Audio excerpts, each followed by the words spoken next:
ಎಲ್ರಿಗೂ ನಮಸ್ಕಾರ. ನಮ್ಮ ಅಡುಗೆ ಚಾನೆಲ್ಗೆ ಸ್ವಾಗತ. ಇವತ್ತಿನ ವಿಶೇಷ ಸ್ವಲ್ಪ ಡಿಫ್ರೆಂಟ್ ಆಗಿರೋ ರೈಸ್ ರೆಸಿಪಿ. ಬೆಳಿಗ್ಗೆ ಹೊತ್ತು ಸಮಯ ಇಲ್ದಿದ್ದಾಗ, ಟೈಮ್ ಇಲ್ದಿದ್ದಾಗ ಈ ರೆಸಿಪಿನ ಟ್ರೈ ಮಾಡ್ಬೋದು. ಬೆಳಿಗ್ಗೆ ತಿಂಡಿ, ಮಧ್ಯಾಹ್ನದ ಊಟ, ಲಂಚ್ ಬಾಕ್ಸ್ ಎಲ್ಲದಕ್ಕೂ ಈ ರೆಸಿಪಿ ಹೊಂದುತ್ತೆ. ಸ್ವಲ್ಪ ಡಿಫ್ರೆಂಟ್ ಆಗೂ ಇದೆ, ಟ್ರೈ ಮಾಡಿ ನೋಡಿ. ನಾನು ಡೈರೆಕ್ಟಾಗಿ ಕುಕ್ಕರಲ್ಲಿ ಮಾಡ್ಕೊಳ್ತಾ ಇದ್ದೀನಿ.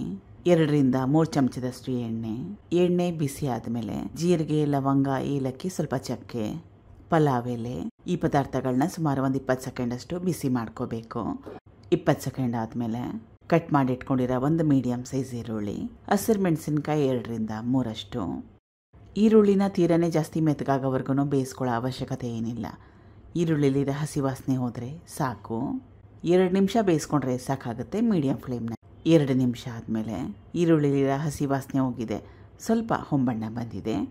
ಇಷ್ಟರ ಮಟ್ಟಿಗೆ ಬೇಯಿಸ್ಕೊಂಡ್ರೆ ಸಾಕಾಗುತ್ತೆ. ಬೇರೆ ಪದಾರ್ಥಗಳನ್ನ ಸೇರಿಸ್ಕೊಳ್ಳೋಣ. ಹುರುಳಿಕಾಯಿ ಸುಮಾರು ಒಂದು ಸಣ್ಣ ಬಟ್ಲಲ್ಲಿ 1 ಬಟ್ಲಷ್ಟಿದೆ. ಕಟ್ ಮಾಡಿ ಇಟ್ಕೊಂಡಿರೋ ಕ್ಯಾರೆಟು, ಹಸಿ ಬಟಾಣಿ, ಇದು ಕೂಡ ಸಣ್ಣ ಬಟ್ಲಲ್ಲಿ 1 ಬಟ್ಲಷ್ಟು. ಒಂದು ಮೀಡಿಯಮ್ ಸೈಜ್ ಟೊಮ್ಯಾಟೊ, ಕಟ್ ಮಾಡಿ ಇಟ್ಕೊಂಡಿರೋ ಪಾಲಕ್ ಸೊಪ್ಪು ಸುಮಾರು ಒಂದು 2 ರಿಂದ 3 ಹಿಡಿಯಷ್ಟು. ಇದೇ ಸ್ವಲ್ಪ ಡಿಫ್ರೆಂಟಾಗಿ ಈ ರೆಸಿಪಿನ ಮಾಡ್ತಾ ಇರೋದು. ಇದೇ ಇಂಗ್ರೀಡಿಯೆಂಟೇ.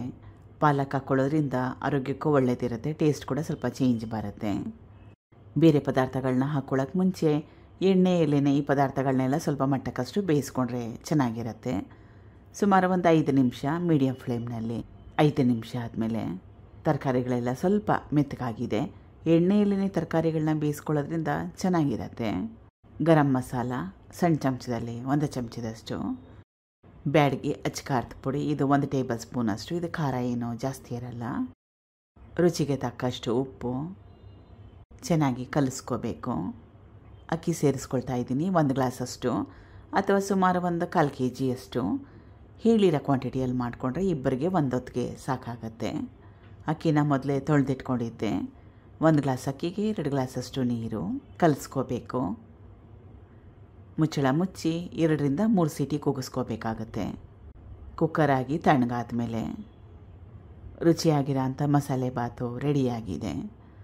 ಮೊಸರು ಬಜ್ಜಿ ಬೇಕಂತೇನಿಲ್ಲ, ಹಾಗೆ ತಿನ್ಕೋಬೋದು. ಇಷ್ಟ ಇದ್ದರೆ ಮೊಸರು ಬಜ್ಜಿ ಕೂಡ ಮಾಡ್ಕೋಬೋದು.